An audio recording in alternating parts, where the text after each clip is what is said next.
Section 3. You will hear two students called Sally and Steve discussing Sally's project on peer assessment, a system where students mark each other's work. First, you have some time to look at questions 21 to 24 on page 5.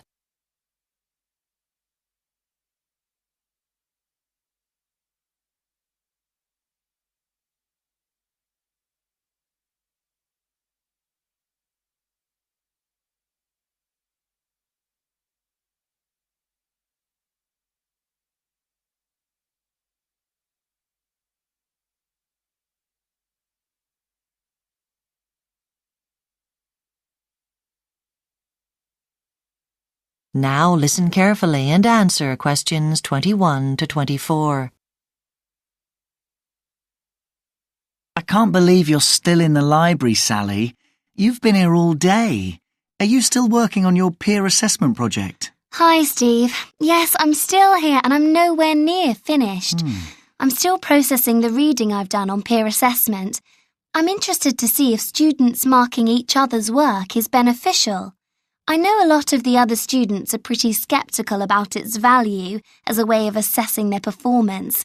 They think the tutors are in favour of it because they don't have to spend so long marking. But I disagree. I think we can learn a great deal from it. Yes. I can see one advantage being that it saves time spent going over things in class. Well, initially it doesn't seem to work that way, and it can be quite a time-consuming business because sometimes things have to be marked again if the tutor thinks the students' assessments aren't reliable. The real gain is the fact that the students learn to stand back and assess their own assignments objectively because they're much more familiar with the marking system. Yes, I can see that. It gives them an opportunity to reflect on their own performance. And how do they feel about having another student mark their work? Is that good for rapport? In some cases, yes. In some cases, no. I think more research is needed to answer that question. What happens if a tutor notices that the marks for a particular assignment seem wrong? Should the students mark them again? That might not make any difference. So in that case, the tutor would have to remark all those assignments and then go through the marking criteria really carefully with the students on the next assignment with some sample answers. Right. I've been reading about a research project on peer assessment. The researchers invited a group of students from 2 different universities to attend a one-day conference. They also invited some university lecturers to attend. Each student gave a short presentation on a project of their choice.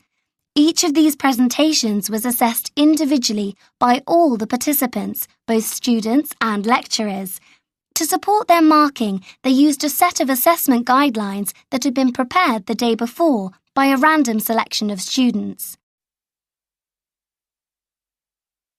Before you hear the rest of the discussion, you have some time to look at questions 25 to 30 on page 6.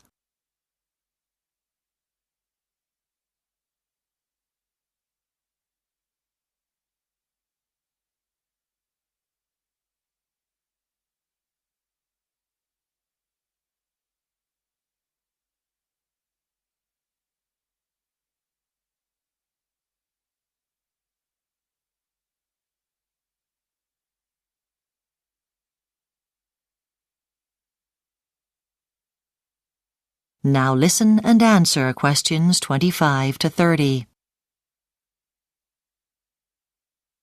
So, were the student markers reliable? Well, comparisons were made between certain categories of student markers and the group as a whole, including the lecturers. The findings showed that there were some variations in the way different groups marked. Gender did come into play, for example. I expect the male students were more generous when marking female presenters, were they? Quite the reverse, actually. They were harder on the female presenters than on the males, which wasn't what I'd expected either. Did female students show any bias towards male presenters? Interestingly not. So, does that suggest women are fairer and more reliable markers than men? Well, I wouldn't go that far. It's only a small sample. But significantly, the results showed that when women marked other women, This didn't affect the grades they gave. What about age? Were you able to come to any conclusions about that? Yes, because we had some mature students presenting and we found the marks awarded to them by their younger peers were rather more generous. Oh, I wonder why that is. Now, you said there were groups of students from 2 universities. Did they tend to favour students making presentations from their own universities? It didn't seem to influence marking one way or the other, which is quite encouraging. We'd been interested to see if students' personal relationships affected their objectivity. One striking variation, though, was in the students who'd been asked to help devise the criteria for the marking scheme. They were actually the toughest markers of all, marking consistently below the tutors. Really? Well, it sounds as if it's generated lots of useful data. I expect you'll be here for days. That is the end of Section 3.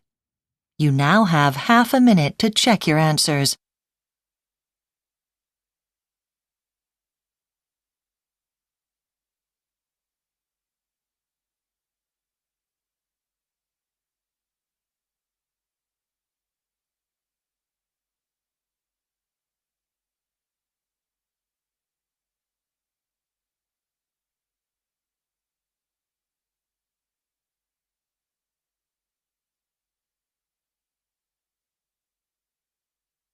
Now turn to Section 4 on page 7.